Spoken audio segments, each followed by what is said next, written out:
Hey everyone, today I'm going to show you how to create a ServiceNow account and get your own developer instance.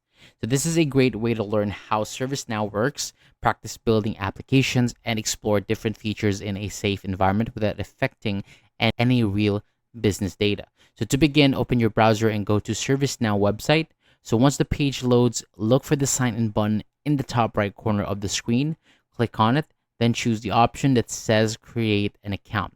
You'll now be taken to the registration page. So in here, enter your email address, first name and last name, and after that, fill in your company information and business phone number.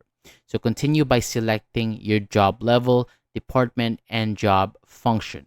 Next, choose your country and create a secure password for your account.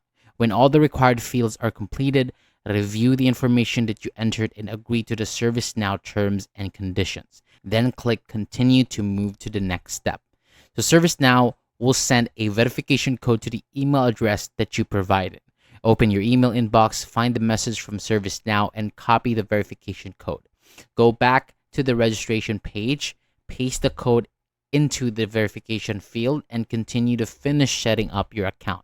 So after your account is verified, sign in and go to ServiceNow Developer Program page, and from there request a personal developer instance and follow the setup prompts. So once it is ready, you can open your developer environment and start practicing with ServiceNow features, apps, and tools. And that is all there is to it. You now have a ServiceNow account and a developer instance ready to use. So thank you so much for watching. For more videos like this, hit the subscribe button below, and I'll see you on the next video.